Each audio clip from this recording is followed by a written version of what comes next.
Hello, my name is Heidi Chesla. I am so excited to be the guest host today and interview the one and only, the master networker, JJ Azizian. Hi, JJ. How are you? I'm great, Heidi. How about yourself? How are you today?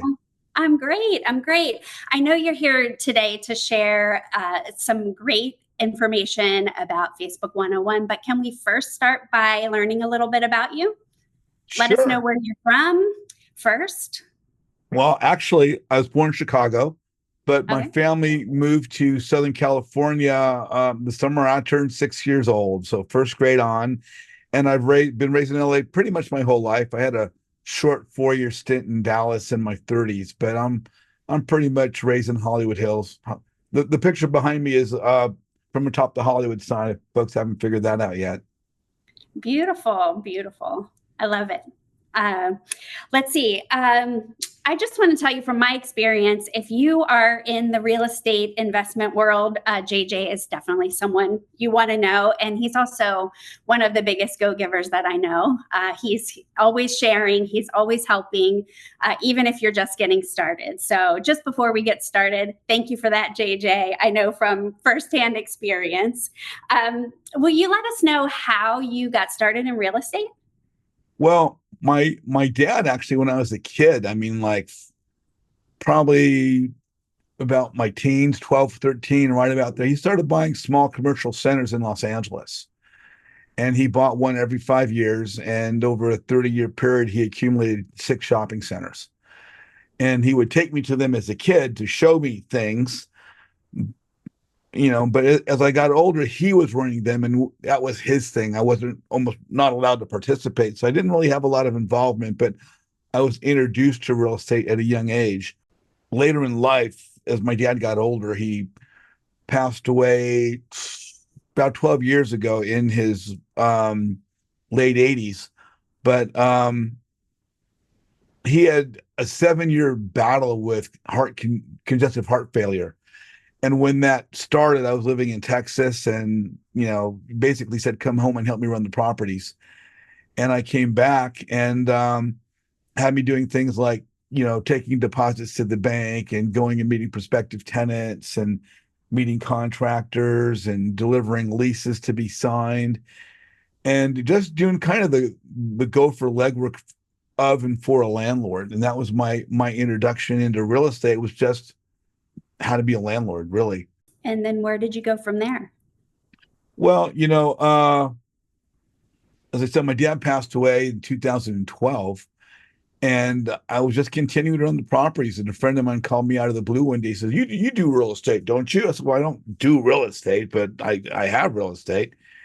And he says to me, well, I'm looking to get into investment. And I heard about this educational program, commercial on the radio, and they have these seminars. What do you know about them? I said, well, my dad went to them all the time.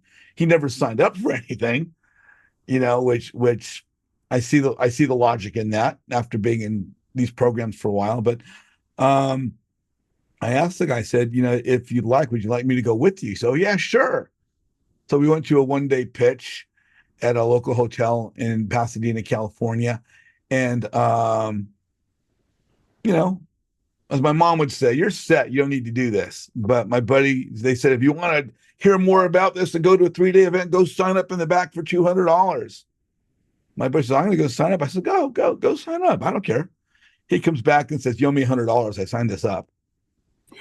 I said, great. So, we went to a 3 day event together, and I was really interested by the third day. And my buddy said, yeah, I can't afford it. Was $30,000 to join this program, 30,000. And my buddy says, I can't afford it. I brought my girlfriend Samantha at the time, and she came at the time with us. And she said, this is a lot of money to spend this right now. So I didn't do it. But my friend that had signed up for some additional information, and he sent me a email with a couple of videos, and I called him back saying, I'm going to do this program. He says, I can't afford it. I said, well, I'm not asking your permission. I'm doing this. I said, you're free to jump on the train and go with me. You can stand at the station and wave bye-bye, but I'm leaving. He says, I'm with you. So we moved into a program called Fortune Builders. And they were 14 years into their program. It was a really good sales pitch, but I personally don't feel that the support was there that should have been there. My experience was, probably less than 10% of the people actually went on to make money. And a lot of people just paid 30,000 a pop for something that they just ended up having to walk away from. That was the beginning of my real estate education. I started my networking group 6 years ago when I started with Fortune Builders. Just by default, I wanted to make a group of all the people that I'd met. How do I network with people? I can't network on my personal page. I got all sorts of stuff going on, or I don't have, it made sense to me to create a group. Right. And so I did. From the first event I went to, we started with 7 people and just kind of grew. How many years ago was It that? was it was the end of 2018. Okay. So the group's Pretty. been going for a good 4 years now. Yeah. So I started the group 6 years ago with people I was meeting through this first education program. And I got to meet some really successful students surrounding myself, because you want to surround yourself with successful people. So what do? I put a group together to have all the people that I've met, particularly those who are successful, to come and be a part of my group. And I noticed that a lot of the successful people in my group were going to something called Sub 2 Pace Morby. And I mean, everyone's going to the Sub 2 Pace Morby. And I asked one of my friends, I said, what is Sub 2 Pace Morby? What is this thing? Oh, it's not a thing, it's someone's name. I said, someone's name is Sub 2? They said, no, his name's Pace Morby. Well, you don't hear the name Pace frequently. So, man, someone's name is Pace? Yeah. Southern California, we got Pace Salsa, right? And but I just started to inquire about what was going on. And this young man, Pace Morby, was teaching creative finance, and a lot of smart people were jumping in this group. And I realized the value that Sub 2 provided. I wasn't quite ready to take on the education. My mom was fighting stage 4 lung cancer. My mom's care was my number one concern. But I knew that if I didn't get into a group of value right away, that the price would go up. So let me get in before the price shot up. So 3 years ago, I got into Sub 2. And at the time, the price was about 7,000. I think it's 10,000 or more right now. But that's how I found my way into Sub 2. It was just by following other people. I think the difference between Sub 2 and Fortune Builders, or Sub 2 and a lot of different groups, just to touch on Sub 2 for a second, is the person at the helm, Pace Morby. And Pace promotes relationships. He calls it squatting up, as opposed to joint venture, which a lot of other groups call it. And he's all about calling people, adding friends, but it falls in line with what I've been doing for 6 years, is chase the relationship, don't chase the deal. And so I kind of like what Pace has done, I love what Pace has done, but the real difference is that the man at the top, meaning Pace Morby, is saying, build your relationship with those around you. Now, he's also putting the grease on the wheels for that by suggesting you go out and add your friends, and suggesting that you squat up together. The first group said it, but they didn't really emphasize that. And so as a result, it was more a group of many thousands of people all trying to work independently, and not really, as Pace would say, squatting up together, which is the predominant difference between the two groups. And I've been in a number of other groups that I've paid $25,000 for only 1 year, $30,000 for 2 years. And all these other groups do not promote networking like, I'll say, Pace and myself do. No, I was just going to agree with you from what I know from you and Pace. It's a very different culture. Most things you sign up for, I'm going to teach you how to do this. Now go figure out how to do it. But this is I'm going to teach you how to do it, but I'm also going to teach you how to make it happen, how to find your people, how you're going to, how it's a very different approach, and it's quite refreshing. Well, like we're talking about networking today, Facebook 101. I've got a couple dogs. They do dog agility, but I've taken them to an obedience class first. And to use an analogy of dog training obedience versus learning a real estate education, some people will hire someone to send their dog away and get their dog trained. and then their dog comes back and they try and do the commands that the dogs are taught, and the dogs don't listen because the person's not learned how to train their dog. You can go to an online course or go to a school like Petco or some, animal store or something where they'll teach you how to walk your dog, and then you go walk your dog and it doesn't work, right? The obedience program I took my dogs to, there would be 30, 40 dogs there, and they teach you all together. So you're working with your dog in conjunction with other dogs. And half the class has been there before. You can repeat the class for free. So when people are saying sit, walk, or whatever, half the dogs are doing it. Your dog is like, I guess that's what I'm supposed to do. So it's because of the environment of others doing something that they've in a mindset and a culture that's already been accepted, that makes it easier to learn, which is why we can tell someone to go out and network. But what they'll often do is go sit in a room with the person they went with, kind of look at everybody and maybe talk to someone if someone approaches them. But like with my networking, what we talk about is we engage within ourselves.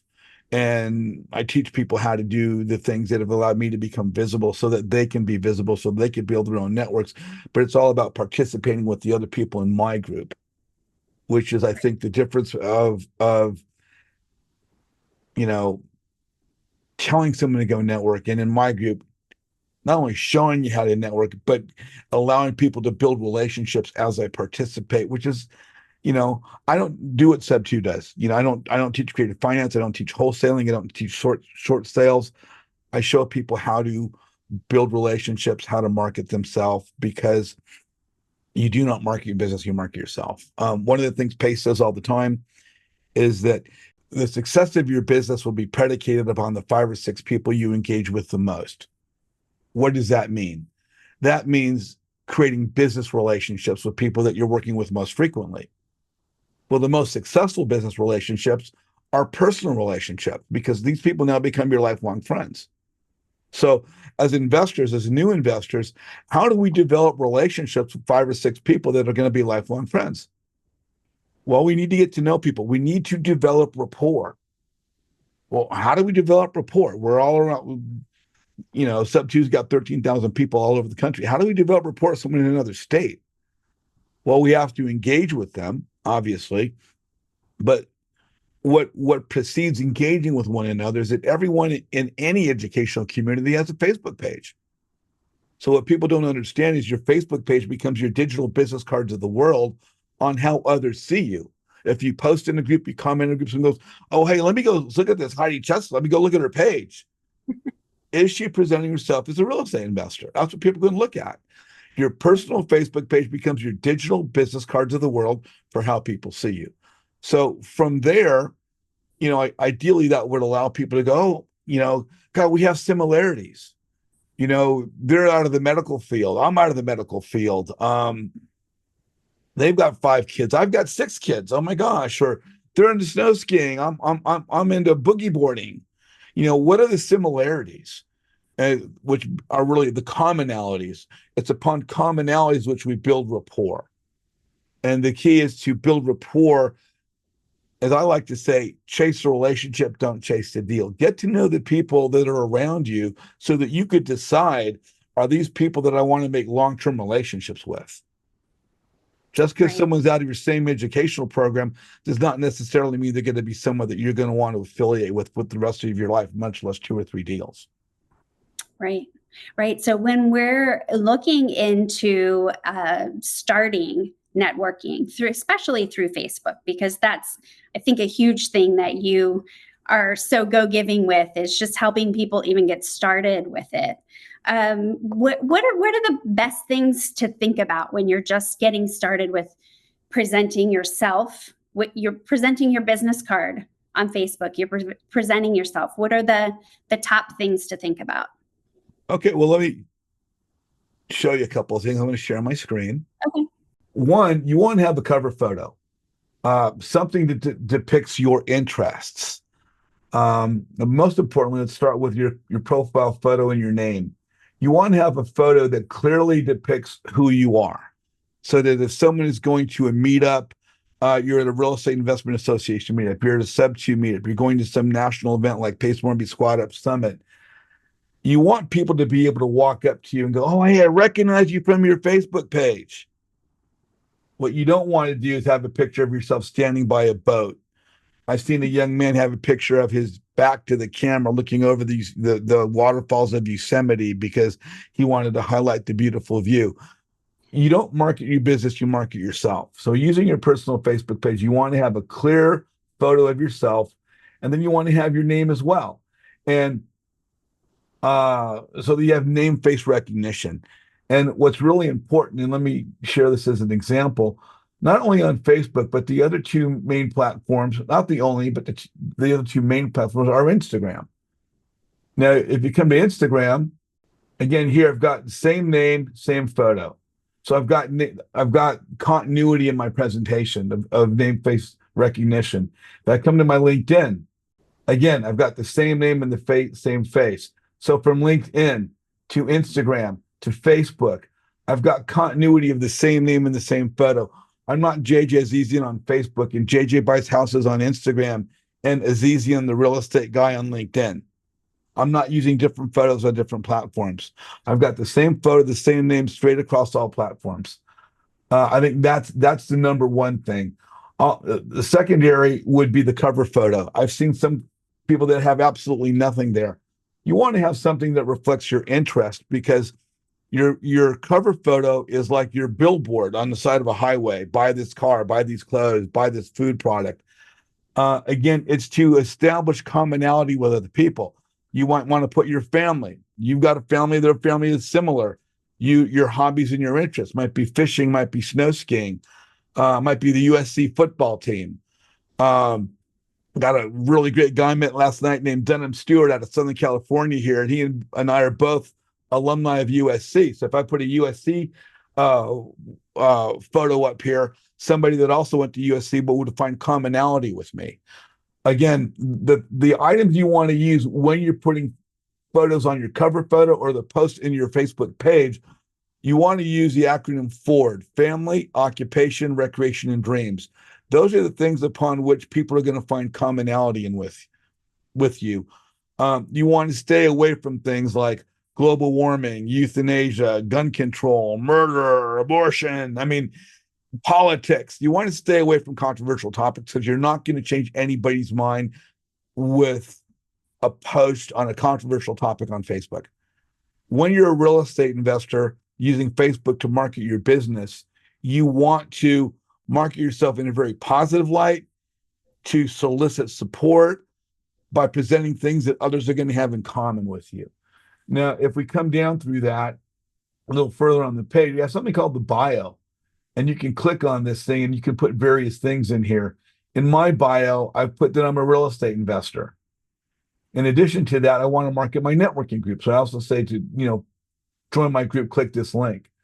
But if we come down further into this part of the bio, you can put things like, what groups you're with. Like, for example, I might put study step 2 creative real estate at Pace Morby. And if I put my mouse here, it should take us right to Pace's page. So, okay, from your Facebook page, you've got your cover photo, you've got your name in your face.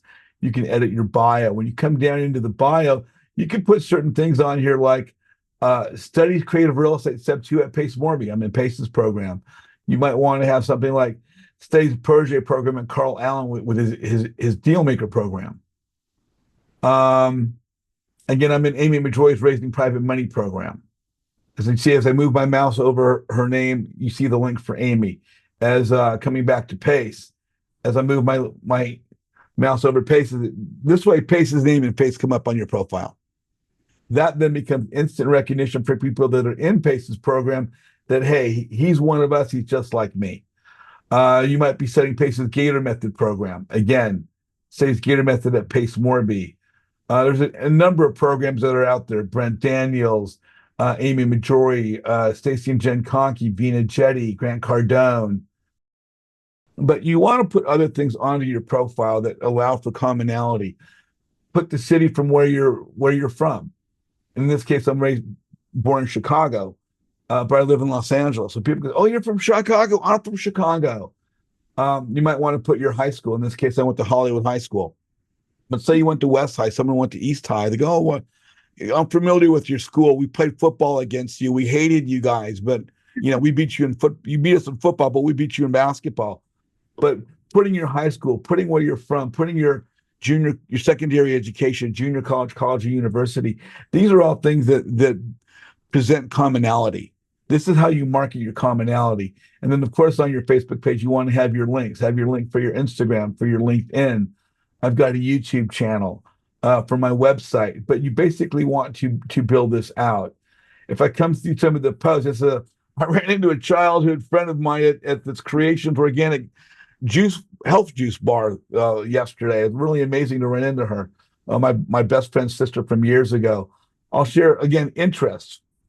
Family, occupation, interests, and dreams. Chicago Bears, Walter Payton. My interest is football. Someone say, oh, he's into football.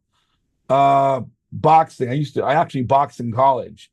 But there are some different things here that I would post that present my interest. One thing I might want to put on my page is a motivational meme, a motivational post, which I can then share to other groups. I've shared this one here to Sub 2. So these are the kind of things that you want to put on your Facebook page. Have a cover photo that depicts your interest. Have name, face recognition. Have a very clear photo of yourself. Build out your bio with the different education programs that you might be in, as well as where you're from and your social media links. I've seen some pages of things the way things should not look like. That was going to be my next question. What do you not recommend be on there? Okay, let me show you something here. Come across this young man's photo. We actually spoke on the phone. He has no cover photo whatsoever, nothing depicting his interests, doesn't put his name. You have no idea who would be signing your escrow documents. You have no idea who would be selling you a property or buying a property. He's not marketing himself whatsoever. No one's going to have any opportunity to build any rapport, discover anything about this individual. Nothing in the intro about who they are, where they're from, what they might have in common with you. When I come to the post themselves, there's one is a cover photo and not one of these posts is by this individual. Everything's all wrong about this. Here, the individual's got 720 friends. One thing you never want to do is have your friends list visible to the public. Well, I found from scammers what happens is that if your friends list is visible to the public, what scammers will do frequently is download your cover photo, download your profile photo. They'll go to Hotmail or some email carrier, create a brand new email address. They'll go to Facebook, and they will then create a brand new Facebook page, and they'll name it after you. And they'll use your profile photo, your cover photo, and then they go into your friends list, which is completely public view to the world, and they send all of your friends a friend request over a 3 to 4 to 5 month period to see how many people will add this fake page as a friend.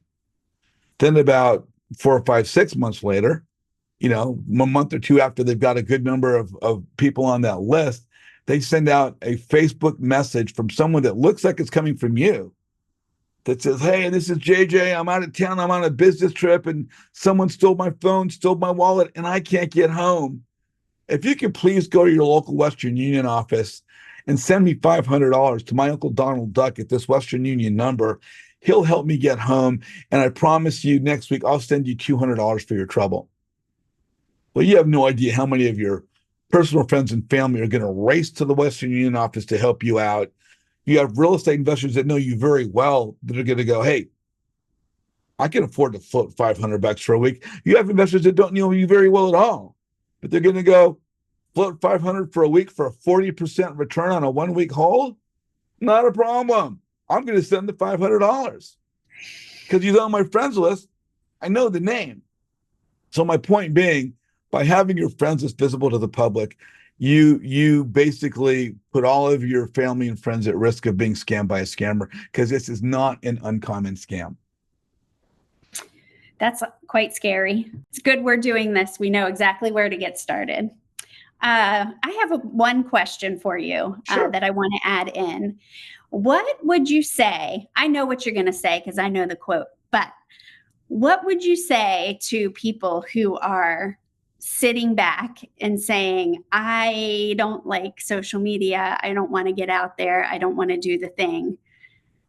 Boy, I think I've got a number of favorite quotes. I think the one that applies to that one, the one that comes to my mind is sitting back in the stands does not put you in the game. Yeah. People do business with people they know, like, and trust. I throw trust out the window because if I don't like you, I'm not going to trust you. But so people do business with people that they know and like. They cannot like you if they do not know you. If you're not visible, they're not going to know who you are. If you're not visible, you're invisible. And if you're invisible, I promise you, opportunity is going to walk right past you. If you're not, go ahead. No, I said so true. Yeah. If again, if you're not visible, you're invisible, an opportunity walks right past you. It's crucial that we're visible. People do business with people that they know, like, and trust. And what does that mean when it comes to Facebook and social media? Is you could be a part of a group of 10,000, 13,000, 80,000 people. But what you want by joining that group is not just the education, right? Real estate, you can go to the public library, you can go to Bigger Pockets, you can go to Google, you can go to YouTube University. Pace has 100 YouTube videos out there. You can find this on social media. You can find this through any public access. Getting real estate education is not rocket science. It's not making a nuclear bomb out of plutonium. It's not brain surgery. The real gold of any education program are the people. What we want to do is surround ourselves with 5 or 6 people that will greatly impact the success of our business. And, how do we do that? We do that by marketing ourselves. Well, what does that mean? When it comes to social media, we need to be visible. If we're not visible, we're invisible. So we need to post. Facebook is predicated upon engagement. Facebook is a visual forum. So when you post, you need to post a photo or a website link or a GIF image. I love the GIF images because they're colorful. They're moving and say, look at me, look at me. They bring attention to your name. So the key is how do we use and leverage Facebook's algorithm for activity to maximize our visibility so everyone in our community knows who we are? If you done properly, people will know your name before they know you. When they know your name before they know you, your name becomes your brand. When your name becomes your brand, opportunity approaches you. I'll say, ask me how I know. How do you know? Well, people contact me all the time. I had a really nice gentleman out of New Jersey contact me and said he's aware of a $3 million project in Los Angeles, and he's probably going to jump on this, and he wanted to give me first opportunity to get in with him, partly because I would be boots on the ground. But, there's so many people he could have reached out to, but I was the first person he contacted because we become friends first.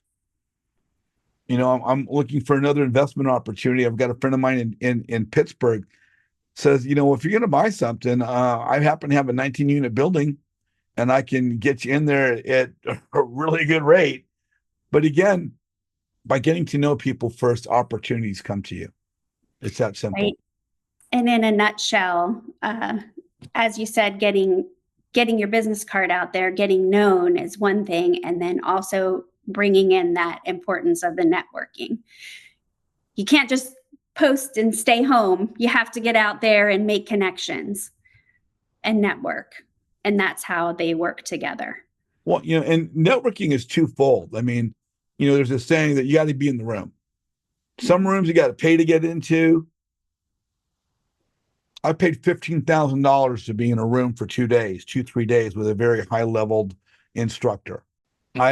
Some rooms are free. You walk into your local meetup might be free, and some rooms it might cost $20 for the day.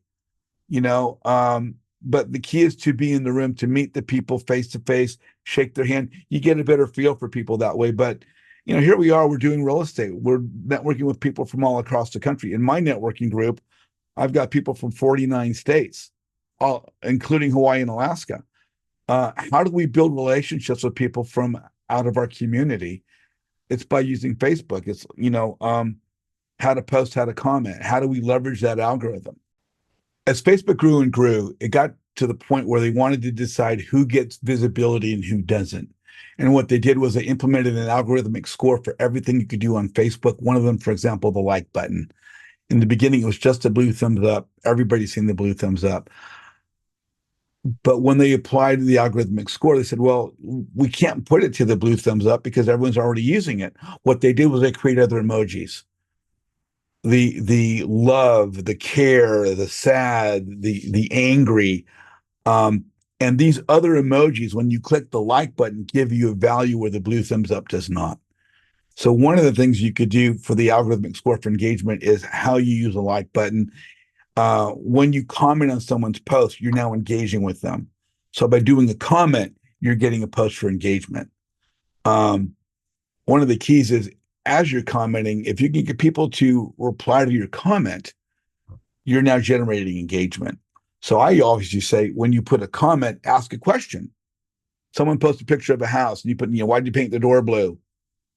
They're going to answer that, and if you say, why'd you paint the door blue? And maybe put a GIF image of a Y and some funny thing, other people might like that or react to that. So the more engagement you create, the more visibility Facebook gives you.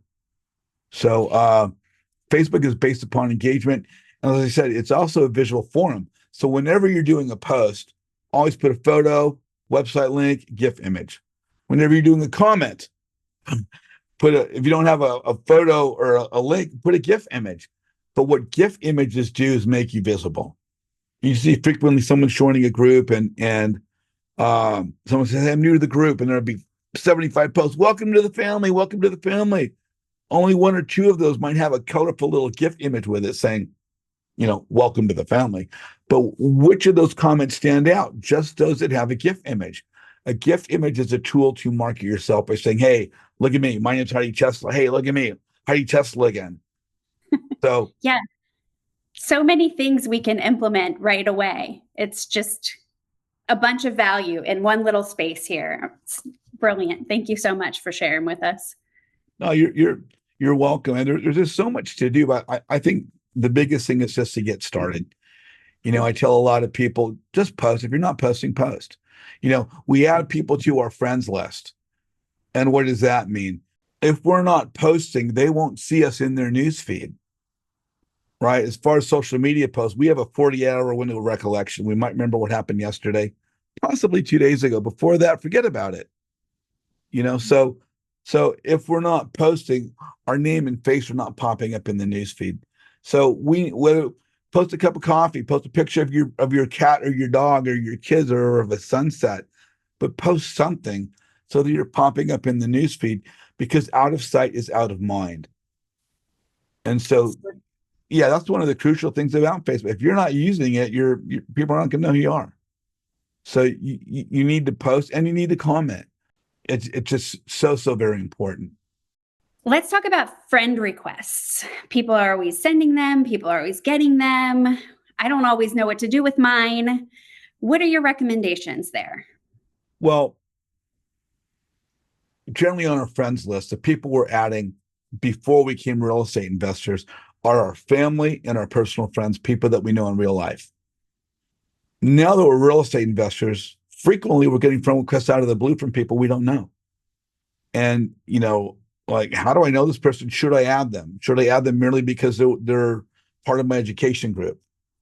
For me personally, I don't accept the friend request of anyone that I don't get a phone number from, because if I'm going to accept a friend request from someone who's possibly a real estate investor, it's for the purpose of doing business together, possibly a joint venture, funding, participating some way on a project together, which means we're doing business. I cannot sign escrow documents via Facebook message. I cannot send an earnest money deposit through a Facebook message. So if I'm dealing with a real estate investor, it's imperative I have their phone number and their email, and I need to get that right away. In part, I want to get on the phone with someone and say, can we get acquainted? Can we get to know one another? Because I need to know, is this someone that I'm even going to resonate with? Are they going to like me? Are they going to resonate with me? Am I going to like them? Because if we're not going to get along, if we don't click, there's no sense in me adding them to my friends list, much less to my networking group. frequently what I'll do, what I would suggest anybody to do, is look at the page of those that have sent you a friend request. What are they posting? Are they posting anti-Semitism, anti-Muslim, anti-gay, anti-Asian, anti-Hispanic, anti-women's rights, anti-whatever? Are they getting into heavy political topics about, I hate the red states, I hate the blue state, I hate the red candidate, I hate the blue candidate? If there's any of that negativity there, I don't want to do business with them. I want to surround myself with like-minded people. And so when I get a friend request, I've got over 200 friend requests right now that are what I call anonymous friend requests. There's no message to say how they know me, why they want to add me, what we have in common. I'm like, so I'm just supposed to accept this from an out of the blue stranger because you're wearing the same hat that I wear, possibly? No. So I'll send them a message. I'll reply to their friend request. I'll say, hey, thank you for your friend request. I'd love to get to know you. Can we exchange numbers? Here's my number. Can you please give me your number? And most often I won't hear from them. So I might wait a week or so, and then I'll go into their Facebook page. I'll accept their friend request so that I could post to their wall and say, hey, Fred, you sent me a friend request. I sent you a message. Can we exchange numbers? Please check your messages. I'll add a GIF image to that, and then I will unfriend them. I did that. I friended them just to make sure they can see the post on their wall. And then we'll see if they check their messages and get back to me or not. Because if they don't, if they're not using social media, they're not going to get back to me. It makes no sense to fill up a seat at my table for someone who's not going to be there. Because believe it or not, before you know it, you're going to be at 100 friend requests. You're going to be at 500. You'll be at 1,000. You'll be at 2, 3, 4,000. And your friends list is going to fill up faster than you know. So I ask people, how much value is your friends list really bringing you? Do you know the people? If you're a real estate investor, you're going to see I have a CRM one day, and you want to push one button and send a message to 4,000 people. You want to be able to go into your CRM, send a text blast, and send that to 2,000 people. But if you're not getting someone's phone number and email as you're adding real estate investors, your friends list has no value. So that's my take on friends list and friend request. And if you're going to send a friend request, always add a message. Hey, Heidi, I sent you a friend request. Please check your friend requests. I'm in Seb 2. I know you're in Gator. I'd love to get acquainted. Can we chat on the phone sometime? Here's my number. Can you please reply with your number? Yeah. It also seems as an easy way to weed the people out who really do want to get to know you and do business with you. So it's kind of multifunctional doing it that way. Yeah, it's if we're going to add people, they need to know us. We need to know them. Otherwise, what happens is you start filling your friends list up with people that you have no idea who they are. And you look and it's like, I don't know who any of these people are. And at that point, and if they're not engaging with you, then your friends list really has no value. Makes total sense. All right. So if there are people out here that want to learn more about social media, about networking, all the things that you're such an expert at, how can we find you? Where's the best place to get you? Well, the best way to reach me is through my website. I've got a networking group for real estate investors. We have over 4,300 investors in the group over a 6-year period, from over 35 education programs. So it's just about bringing like-minded people together. The way one would get into that is two different ways. One, if you've got Facebook, you can go to my personal Facebook page. And on my personal Facebook page, right under my name down here in the bio, it says to join my group, click this link. The same website link is down here. But when you click that, it will take you to my website, which looks like this. So on my website, it's a downtown LA skyline there. You can scroll down to the website. We're actually having a live event in Los Angeles on June 15th, expecting about 300 investors. We might even have a very high-profile person there, but we're not going to mention his name because he can't commit just yet. But if you come down on the website, we have Zoom calls twice a week, just as the one we're having right now with a variety of guest speakers. We usually post the current month as well as the upcoming month. on a wide variety of topics. These are all people that are very successful in the real estate industry. At the bottom, there are some clips on prior videos, but you can actually subscribe to the YouTube channel. These are all posted on my YouTube channel. And if I click this right here, this will take us to the YouTube channel. We've got almost about 250 videos. We'll have over 250 by the time this video airs. We're moving in on 3,500 subscribers, but we have playlists of all the videos of all the guest speakers. One is on getting started, starting out in real estate, Dan Kahano of Sub 2, getting your first deal, Scott Jenkins, myself, how to work the room at a live meetup. We've got another video about using your smartphone as a business tool. We have a playlist on acquisitions. Kevin Cho of Sub 2, very, very well known, Chuck Billy, Angie and Domino Nazo, Jennifer Sheldon, a number of people from Sub 2. We have a playlist on private money featuring Amy Majori, Abraham Gray, Vina Jetty, Derek Barton. I have a playlist on getting women in real estate, virtual assistants, playlist on short-term rentals, systems, mindset. I have a playlist on Pace Morby Sub 2 rock stars of all the many, many really high-profile, successful students. We have over 100 of those. And a number of my friends are coaches in the real estate industry. So there's a lot of value here. This is, of course, it's free. I ask you to please subscribe to the page, but you would find this by, coming to my website, and off the website, up in here, there's a link up here for YouTube. But to get into the group, I ask you to register first by clicking the register now button. It's as simple as first name, last name, email, phone number, city, state, and zip code. I do ask people, are they a wholesaler, private money lender looking for funding? If so, I will help you learn how to leverage social media to build your business in that manner. And in my group, I have people from over 35 different education platforms. These are the different groups that exist. Vina Jetty's multifamily group, of course, Sub 2 at Pace Morby, a number of them. Cody Sperber, Carl Allen, Brian Fine, Bill Allen, Amy Majori.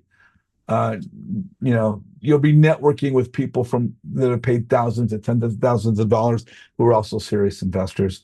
You can go to jjazizian.com, which is my website, or you can just, come to my Facebook page and find it that way. That'll be the best way to reach me. Right now on the Zoom, this QR code right over here to that way, you can scan that, and that should be the registration link for my group. Of course, in this corner right up here above me, and I got to get a better green screen here, is my Instagram and my link to my website, or the website address, jjseason.com. Those would be the best ways to reach me. Awesome. Do you have any last words of wisdom for us before we go? Well, I think really frequently people underestimate the value of networking, and a lot of people out there just working by themselves. And real estate's a people business, and if you're going to deal with a buyer or a seller, you're dealing with people. The best thing to do to just blow up your opportunities is to find people that like you, who will bring you opportunities. Whether it's potential deals, whether it's potential sellers, whether it's private money lending. But what you want to do is surround yourself with successful people, and people will gravitate to those that are putting themselves out there. If you're not putting themselves out there, you're only cheating yourself, because each of us, for the most part, we have family and friends that care about us. They know who we are as an individual. They love us for the great qualities we have. We need to present the better side of us to those that don't know us, so that people can see us for the same person that our family and friends love us to be. And when we lead with that same mindset of being the best person we can be, you can't lose. So it's just a matter of networking the right way. Troy, what's your question? Thanks, JJ, for having this class. Just a quick, can you show us how to guard our friends list? Oh, yeah, that's awesome. Let me share my screen for that one. Great question. Coming into your friends list, guys, like right now, my friends list is visible to me, but I've made it not visible to everybody else. As you can see, I've only got 40 spots to add in. I'm full. If you guys didn't know, your friends list tops out at 5,000. So if you want to make your friends list not visible to the public, over in here, you would click where it says friends. Once you do that, you see the columns of all your friends as far down as it will go. But to the right, it says friend requests, find friends, and then these three little dots. And if you click those three little dots, it's going to say edit privacy. You click on edit privacy and you change all three of these to only me. You want it to be only me. It's nobody's business who's on your friends list. It's nobody's business who you are following. And it's nobody's business who your followers are. So, to maintain the integrity of the security of your friends and your family, you want to make sure that your friends list is not visible to the public. Troy, great question. Thank you for asking that. I forgot to mention that earlier. Thank you so much. All right. Thanks, Thank Troy. you, JJ. Thank you, Heidi. Doing great. Sure thing. Yeah, thank you so much for an awesome session on Facebook. JJ, one question I had, which is kind of not exactly related to Facebook, but more so to networking, is the magic of networking is actually in the follow-up.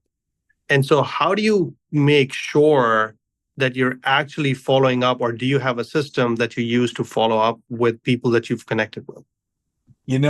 I could not agree with you more. The most important part about real estate is follow-up.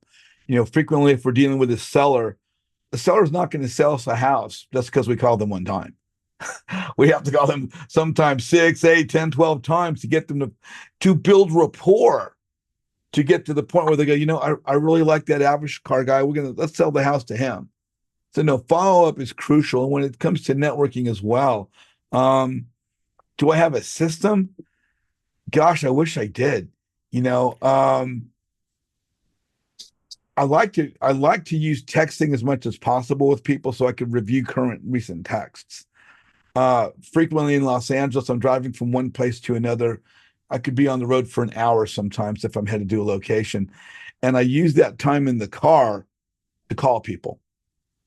And I'll just, maybe in my phone, have a list in my phone. And that's a whole nother conversation about using the smartphone. But I'll have a list on my phone about people that I need to follow up with and just give them a call. Just write those. Sometimes, I've got a spreadsheet on my computer, and the spreadsheet is purely people to follow up with, their name, their phone number, and what the topic might be. So, it's beneficial. I think probably the easiest way, once people realize there's someone they need to follow up with, to probably just create a spreadsheet and say, I need to follow with these people, because when we're thinking about it, it's not always the time that we could follow up with those people. But we need to write it down somewhere that's easy to find so we could follow. It's an excellent question. Follow-up is crucial. Like I went to this event last night, Southern California. I must have met about 20 different people that I hadn't met before. And I have text messages that they texted me of photos we took. Well, now that's going to allow me to follow up with all these people, ideally within the next 24, 48 hours to get back to them. So no, crucial, excellent question. Follow-up is crucial. All right, Mark, you're on with JJ. What's your question? Thank you, Heidi and JJ, for putting this together for everybody in social media land. I think this gets them a really good start and a good foundation on getting the ball rolling. A follow-up to what you just mentioned, you were talking about at the networking events, like you were talking about selfies and stuff like that. Do you have the people that you meet up with take the selfie and they text it to you, or do you take a selfie too and text it to them? It's almost like a call to action, right? To see if they're an action taker, maybe, possibly. Well, basically, it's exchanging a photo. And whether I text it to you or you text it to me, it's going to be on both of our phones. Right? So that part doesn't really matter. What I want is to get their number into my phone. Right? But I also want to make sure I've got my number in their phone. So one of the things I do is I've got a QR code on my phone. So when I meet someone, I'm like, hey, scan my QR code. And right there, I make sure they save it to their phone with me standing right there. So now I know my number's in their phone. Once my number's in their phone, I say, hey, let's take a picture with your phone and text it to me. That way I know that they're going to have our photo on a text in their phone to me. And so I get them to take the photo, they text it to me. And then I asked them to text me their name, because you'd be surprised how many people text me a photo. I'm like, okay, who is this? Oh, this is Fred. Well, can I have your last name too? But you know, it works the other way, where I could text them the photo, but if I text them the photo, I don't always get their name back.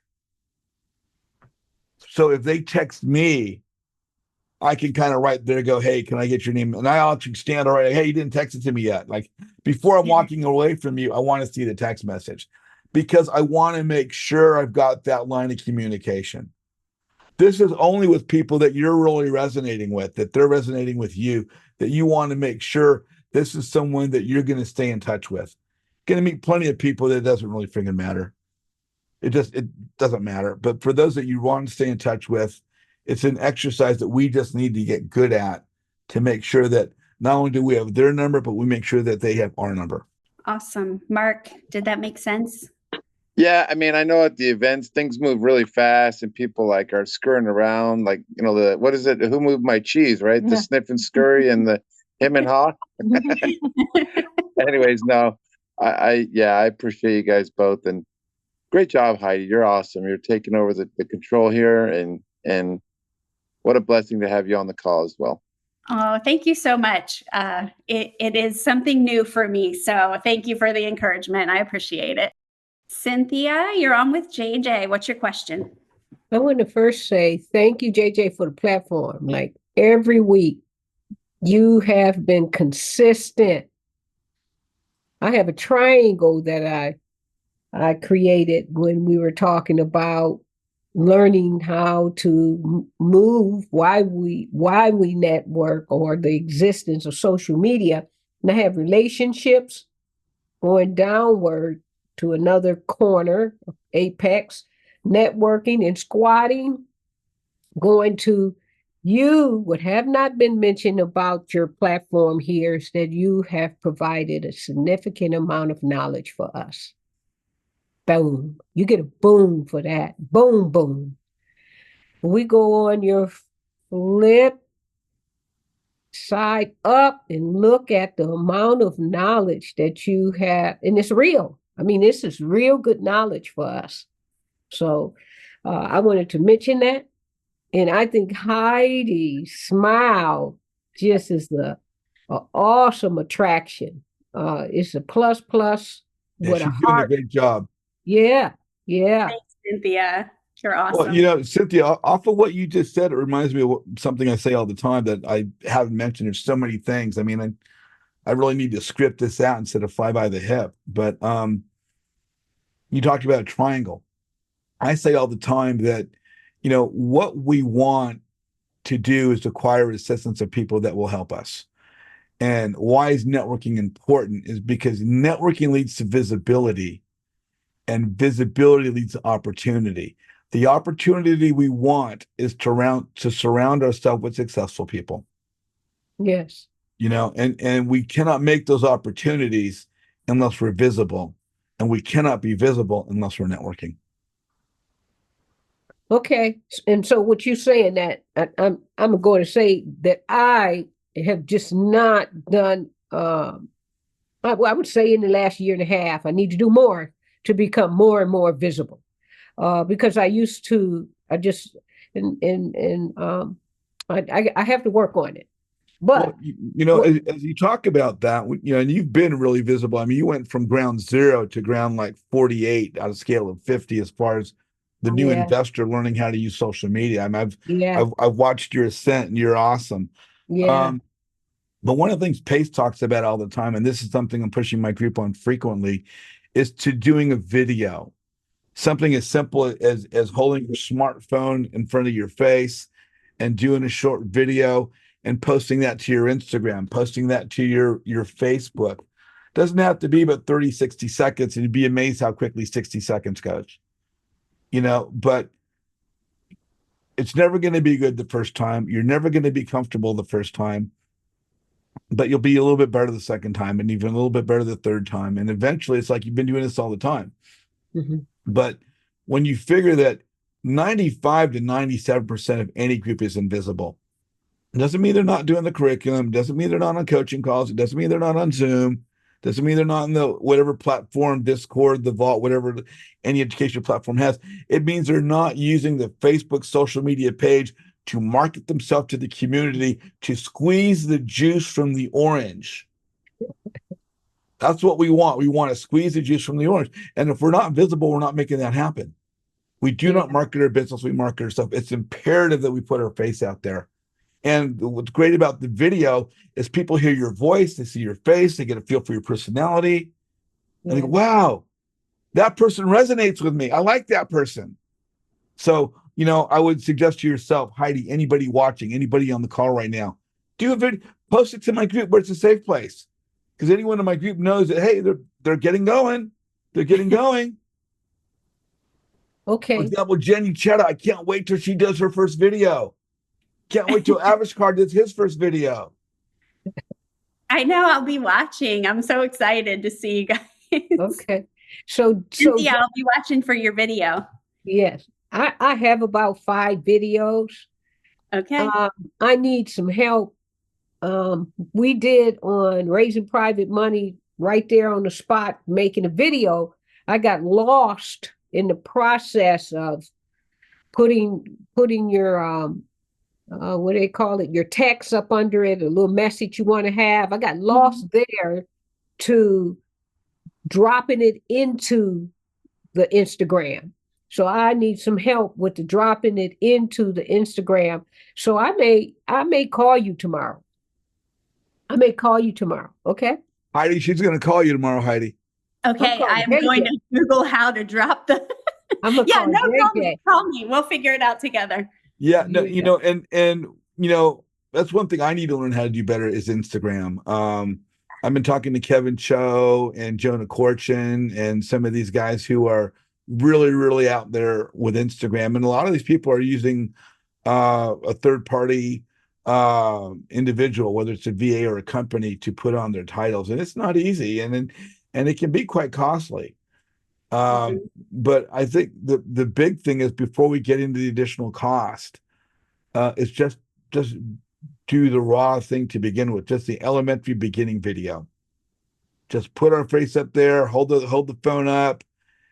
If we could just do that.